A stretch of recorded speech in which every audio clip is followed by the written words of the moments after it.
রাধা কৃষ্ণ মিলিত তনু সেই গৌর সুন্দর আজ সুরধনী গঙ্গার তীরে দাঁড়িয়ে সমস্ত ভক্তগণকে ডেকে বলছে, ভক্ত আমি হরিনাম যজ্ঞ করব। নদিয়ার পথে পথে, নদিয়ার ঘরে ঘরে, নদিয়ার জীবের অলিতে গলিতে, ঘাটে মাঠে সর্বত্রে হরিনাম দিয়েছেন আমার গৌর সুন্দর। কত আঘাত, কত লাঞ্ছনা সইতে হয়েছে, তথাপিও তিনি নাম দিতে ছাড়েননি। নিতাই চাঁদ বলেছিলেন, মেরেছিস কলসির কানা, তাই বলি কি নাম দেব না? এমন দয়াল কয়জনা হতে পারে মা? আমাদের জীবনে কেউ যদি আঘাত করে আমরা পাল্টা জবাব দেওয়ার, প্রতিশোধ নেওয়ার চেষ্টা করি, কিন্তু দয়াল কাকে বলে? হাজারো আঘাত পেয়েছে, হাজারো যন্ত্রণা পেল, কত পণ্ডিতের দল হরিনাম বন্ধ করার জন্য, নিমায়ের হরিনাম বন্ধ করার জন্য কত চেষ্টা করেও সেই নাম তিনি কিছুতেই তার বদন থেকে মোছাতেও পারেননি এবং নাম প্রচারে বাধাও করতে পারেননি। তাই আজ শাস্ত্রে বৈষ্ণব মহাজন বললেন, সর্বধর্ম সার হলেই হরিনাম মহামন্ত্র। জগতে যত প্রকারের ধর্ম আছে, প্রত্যেকটি ধর্মের আলাদা আলাদা গুণ আছে, ফল আছে। আপনি যদি বাড়িতে গণেশ পূজা করেন, লক্ষ্মী পূজা করেন, সরস্বতী পূজা করেন, শিব সাধনা, সৌর সাধনা, শক্তি সাধনা, যাই করুন না কেন, দান করুন, ব্রত করুন, প্রত্যেকটার আলাদা আলাদা গুণ আছে তোমার। নিশ্চয়ই তার বিনিময়ে আপনি পুণ্য অর্জন করছেন। হ্যাঁ, আলাদা আলাদা গুণ বাবা, আলাদা আলাদা ফল পাওয়া যায়। কিন্তু শাস্ত্রে বললেন, দান ব্রত তপ তীর্থ ক্ষেত্রাদি নাঞ্ছা যায় স্থিতা শক্তয় দেব মহাতাং সর্ব পাপ হর শোভা রাজস্ব অশ্বমেধানাং জ্ঞান অধ্যত্ত বস্তন আকৃষ্য হরিনাম স্থপিত শেষ নামেশ। অর্থাৎ তুমি দান ব্রত করো, ব্রত করো, যজ্ঞ করো, যেটাই করো না কেন, প্রত্যেকটি জিনিসের আলাদা আলাদা যে ফল তুমি লাভ করছো। কিন্তু তুমি যদি হরিনাম মহামন্ত্র বদনে গাইতে পারো, হরিনামকে জপ করতে পারো, তাহলে সমস্ত রকমের যে শুভ কাজ বা ভালো কাজের যে ফল আলাদা আলাদা করে পেতে হবে না, এক হরিনামের মধ্যেই তুমি সব ফল লাভ করতে পারবে। তাই গৌর হরি। জগতে যত রকমের কর্ম আছে, ব্রত আছে, যত রকমের ধর্ম আছে, সমস্ত ধর্মের ফল জীব যদি হরিনাম মহামন্ত্র জপ করতে পারে। শাস্ত্রে বললেন, নাম ছাড়া কলি জীবের নাহি আর ধর্ম, সর্বধর্ম সার নাম, এই শাস্ত্র মর্ম। হরিনাম জপ করো, চলতে ফিরতে মহামন্ত্র জপ করো, আর কিচ্ছু করতে হবে না। তুমি যেখানে থাকবে, যেমন থাকবে, যে অবস্থায় থাকবে, বদনে হরিনাম করো। কি গো মা, বদনটা কি জন্য পেয়েছি আমরা? হ্যাঁ, শুধুমাত্র খাওয়ার জন্য আর আন কথা কুকথা বলার জন্য তো নয়। বদন সেটাই যে বদনে কৃষ্ণ নাম হয়, হাত সেটাই যে হাতে ভগবানের সেবা হয়, তাই না?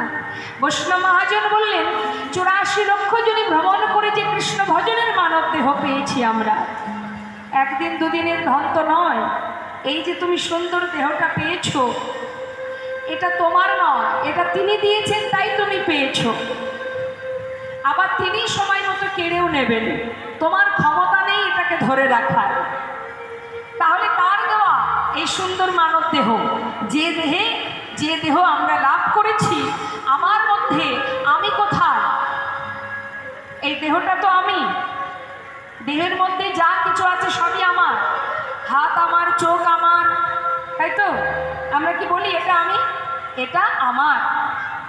চোখ আমার, দেহ আমার, চরণ আমার, আমি কোথায়? নিতাই গৌর হরি বল। সারা দেহ কেটে টুকরো টুকরো করলেও আপনি কোথায় আছেন খুঁজে পাবেন? পাবেন কি? আপনি অর্থাৎ কি? আমি অর্থাৎ সূক্ষ্ম আত্মা, যাকে চোখে দেখা যায় না বাবা। আমি, আমার চেতনা, আমার চৈতন্য, এই যে আমি দেখছি এখানে দাঁড়িয়ে, দেখার শক্তি, কথা বলার শক্তি, দাঁড়িয়ে আছি আপনাদের সামনে, এই যে শক্তি, এটাই আমি, যাকে আপনি দেখতে পাবেন না, এটাকে অনুভব করতে হয়। আর যেটা দেখা যায় না, যার রং নেই, যার মৃত্যু নেই, যার ক্ষয় নেই, সেটাই তুমি। তুমি সাক্ষাৎ, তুমি চৈতন্য, তাছাড়া জগতে তোমার আর কিচ্ছু নেই। তাহলে এই যে চৈতন্য শক্তিটা তুমি লাভ করেছো, এটা কিন্তু তার কৃপা, তাই তুমি পেয়েছো। কৃষ্ণ ভজনের মানব দেহটা পেয়েছো, সাধনার ধন পেয়েছো। একটা পশু যেটা করতে না পারে, তুমি সেটা করতে পারো। তাই বৈষ্ণব মহাজন বললেন, সময় চলে গেলে আর পাবে না, সময় করিয়া পথটি ধরিয়া যেবা চলে দ্রুত গতি, সময়ের শেষে অনাশেষে যেন চলে যায় আপন বাসতে। এসেছি যেমন, যেতে তো হবেই। হ্যাঁ, চিরকাল কি কেউ থাকবো আমরা? আসার পালা সবার শেষ বাবা, এবার বিদায় নেবার পালা। একবার আমাদের অনুভব করতে হবে, আমরা তো সবাই চলে যাব, যাব কোথায়? কোথা থেকে এসেছি, কোথায় যাব? ভেবেছি কখনো আমরা? কখনো অনুভব করেছেন আপনার ঠিকানা কোনটা? বলুন দেখি মা, আপনার বাড়ি কোথায়? কোথায় বাড়ি আপনার?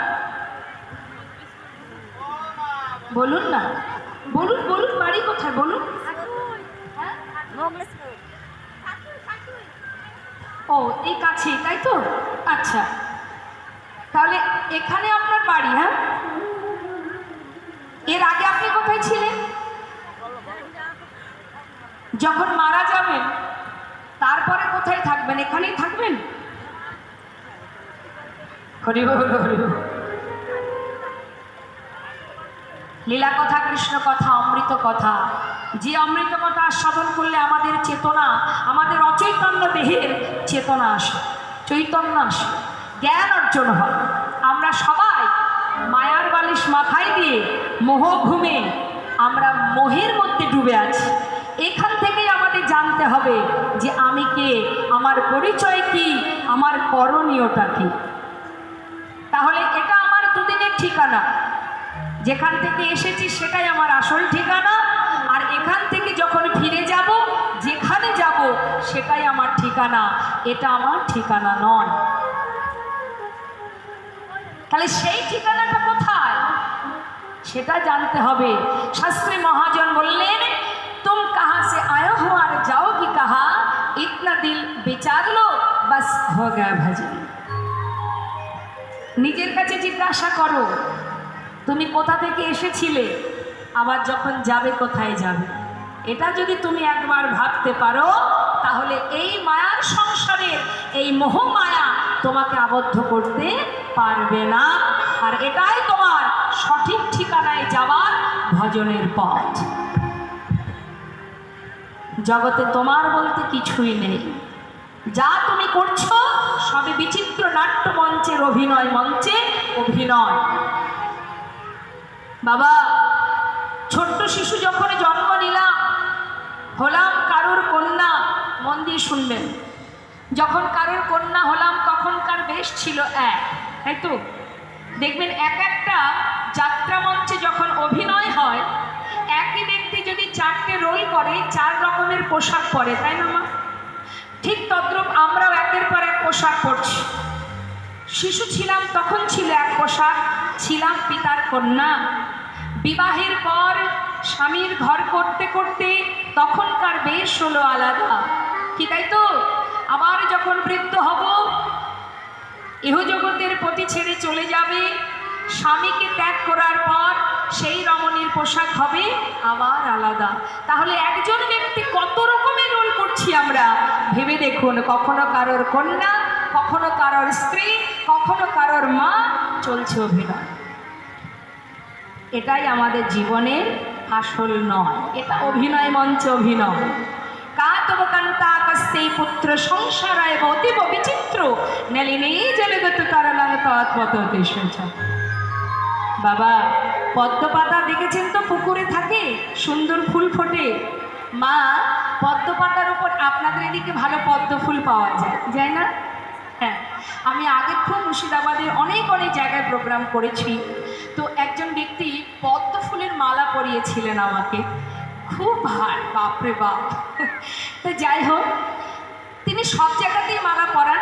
ওনার এই কাজটা উনি খুব ভালোবাসতেন, কীর্তনিয়াদের গলায় মালা পরানোর ওনার খুব ইচ্ছা ছিল, বয়স্ক এক বৃদ্ধ বাবা।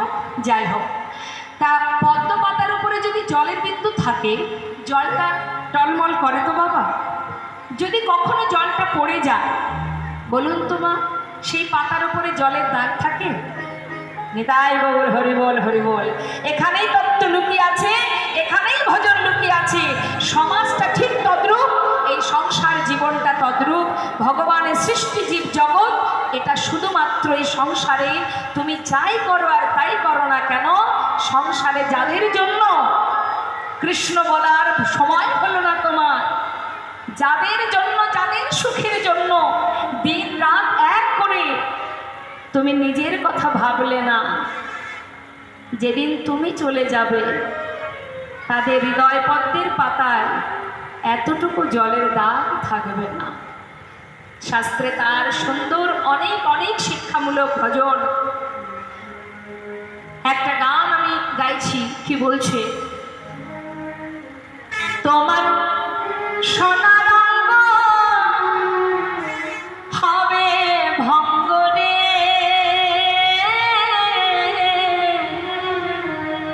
যেদিন পুড়ে হবে ছাই, নীল আকাশে যাবি উড়ে কয়লারি ধোঁয়া।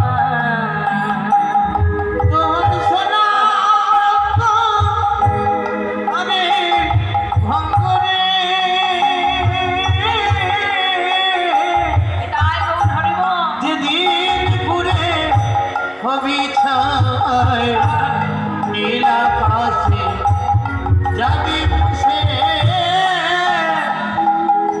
কয়লারি ধোঁয়ায়,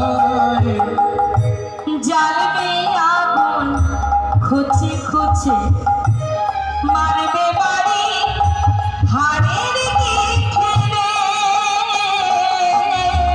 জ্বালবে আগুন খুঁচে খুঁচে, মারবে বাড়ি হাড়ের গিঠে রে। বাবা দেখবে, যখন আমাদের শ্মশান ঘাটে নিয়ে যাবে, সর্বাঙ্গে আগুন জ্বালানোর জন্য বাঁশ দিয়ে আঘাত করবে, মহাজন বললেন, ওরে তোমার পিঠের চামড়া যাবে ফেটে রে, তোমার পিঠের চামড়া যাবে ফেটে রে। দেখবেন না, যখন আমরা বেঁচে থাকি, জীবিত থাকাকালীন আমাদের অনেক আদর ভালোবাসা পায়, অনেকে অনেকভাবে আমাদের ভালোবাসে, কেন? স্বার্থের জন্য। কিন্তু শ্মশান ঘাটে আমার আপনজন, তুমি যাদের জন্য সারা জীবন খেটেছো, তারাও যাবে শ্মশানে, কিন্তু তোমার অঙ্গে যখন আঘাত করবে, সর্ব অঙ্গ ভেঙে গুড়িয়ে যাবে, তখন আসবে কেউ আর? সেদিন পিঠের চামড়া যাবে ফেটে রে, সেদিন হাত বোলাবে কে আর? নীল আকাশে যাবি মিশে কয়লারি ধোঁয়া। যাবি মিশে কয়লারি ধোঁয়া। তোমার স্ত্রী পুত্র পুকুর ঘাটে স্নান করিয়া ফিরবে ঘরে গো, শ্রীপুত্র পুকুর ঘাটে তারা স্নান করিয়া ফিরবে ঘরে গো। তারা দুদিন পরে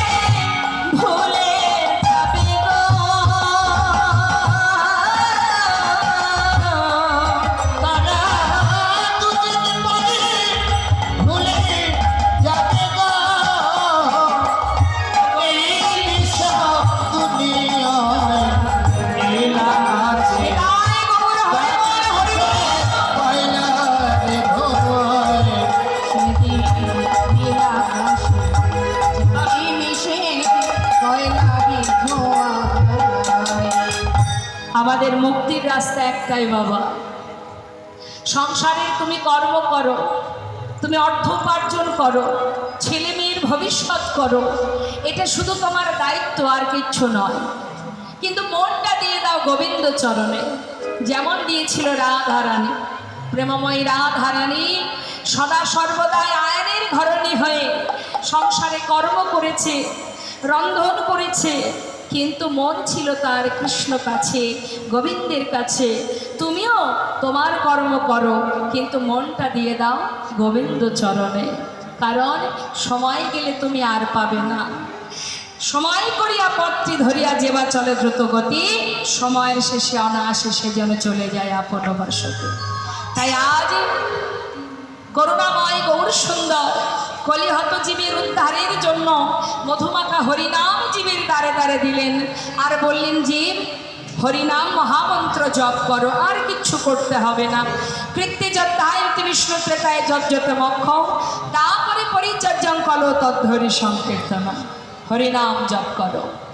এদিকে কি হলো বাবা, গৌর সুন্দর নামযজ্ঞ করবেন বলে, এটাও কিন্তু জীব শিক্ষা, মানে আমাদেরকে শিক্ষা দেবার জন্য তিনি হরিনাম যজ্ঞ করবেন বলে নিত্যানন্দ প্রভুকে ডেকেছে।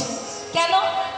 দেখবেন বাড়িতে যদি কোনো শুভ কাজ করা হয়, কোনো শুভ কাজ করার আগে বাড়ির যারা থাকেন তারা কি করেন, যারা গুরুজন আছেন, বাড়ির যারা গুরুজন তাদেরকে ডাকা হয় একটু পরামর্শ করার জন্য, যে কি করতে হবে বলে দিন, আমি বাড়িতে এটা করব, বৈষ্ণব সেবা বলুন, যজ্ঞ বলুন। তা গৌর হরি চিন্তা করছি, আমি তো সুরধ্বনির তীরে হরিনাম যজ্ঞ করব, তাহলে পরামর্শ করব কার কাছে, কার কাছ থেকে শুনবো, কিভাবে কি করতে হবে। মনে পড়ে গেল দাদার কথা, গৌর হরি দাদা নিত্যানন্দ প্রভু, তাকে ডাকলেন, দাদা নিত্যানন্দ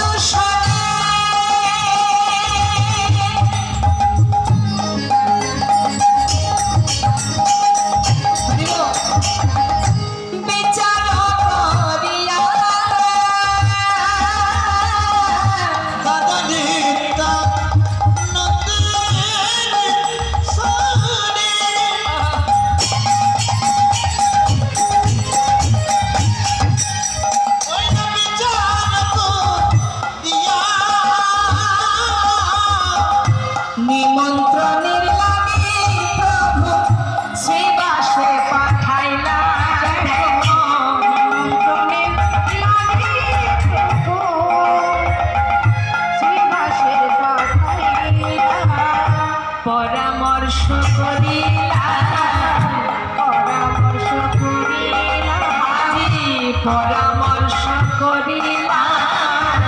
পরামর্শ করি দাদা কি করিতে হবে, দাদা পরামর্শ করিলাম, কি করিতে হবে দাদা পরামর্শ করিলাম। নিমন্ত্রণে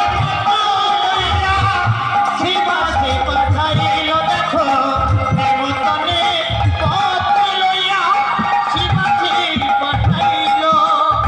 নিত্যানন্দ প্রভু বললেন, নিমাই তুই যদি যজ্ঞ করতে চাস ভাই, যজ্ঞ করতে গেলে সর্বগ্রে সাধুগুরু বৈষ্ণবকে নিমন্ত্রণ করতে হবে। এই যজ্ঞে যত সাধুগুরু বৈষ্ণব আছে নবদ্বীপে, সবাইকে নিমন্ত্রণ করে তাদেরকে সসম্মানে সাধুগুরু বৈষ্ণব এলে তাদের যেভাবে তাদেরকে সেবা দিতে হয়, আপ্যায়ন করতে হয়, সব কিছু নিত্যানন্দ প্রভু নিমাইকে শিখিয়ে দিচ্ছে। আর গৌর হরি বলছে, তা না হয় হলো দাদা, কিন্তু নিমন্ত্রণের দায়িত্ব কাকে দেব? বললে নবদ্বীপের উনিগুনি চিনতে পারে, একজনই আছে, সে হচ্ছে শ্রীবাস। তাই দেরি না করে শ্রীবাসের ওপরে দায়িত্ব দেওয়া হয়। শ্রীবাস কি করলেন, দেরি না করে নিমন্ত্রণের পত্র নিয়ে এবার ছুটতে ছুটতে চললেন সাধুগুরু বৈষ্ণবকে গোটা নবদ্বীপবাসীকে নিমন্ত্রণ জানাতে। কি বললেন মহাজন? পদাবলিতে বলেন, দেখো দেখো নিমন্ত্রণের পত্র পাইয়া, আজ নিত্যানন্দ প্রভুর কথা শুনে যাচ্ছে, শুনিয়া শ্রীবাস গেল নদিয়া না ধরে, শুনিয়া শ্রীবাস গেল নদিয়া না ধরে, আজ শুনিয়া শ্রীবাস গেল নদিয়া না ধরে,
আসিবে, আপনারা আসিবে, আপনারা আসিবে, আপনারা আসিবে, ওই হরিনাম মহাযজ্ঞে আপনারা আসিবে, হরিনাম মহাযজ্ঞে আপনারা আসিবে, ওই হরিনাম মহাযজ্ঞে আপনারা আসিবে, হরিনাম মহাযজ্ঞে সুরধ্বনি পটভূমে সুরধনে,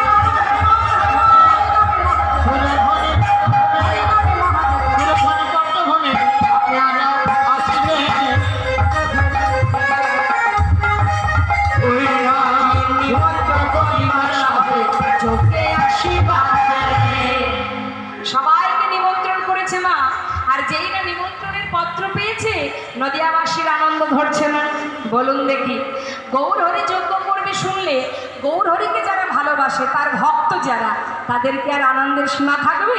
মনের আনন্দে সবাই এবার গৌর দর্শনে যাচ্ছে সুরধ্বনির তীরে। মহাজন বললেন, দেখো দেখো, নিমন্ত্রণের পত্র পাইয়া আনন্দিত মন, নিমন্ত্রণের পত্র পাইয়া আনন্দিত মন, ওই নিমন্ত্রণে পত্র পাইয়া আনন্দিত মন, ওই সুরধ্বনির তীরে আসি দিল দর্শন, সুরধ্বনির তীরে আসি দিল দর্শন, ওই সুরধনির তীরে আসি দিল দর্শন, সুরধ্বনির তীরে আসি দিল দর্শন, নয়ন ভরে সকালে হেরিল বাসুদেব ঘোষে হেরি, যেন প্রভাস তীর্থ যে হইল, ঘোষে কহে প্রভা তীর্থ যে হইল। জানে তাই জয়গড়। ছোট করে আমরা গৌর কথা সদর করলাম। এবার আমরা চলে যাব বৃন্দাবনে।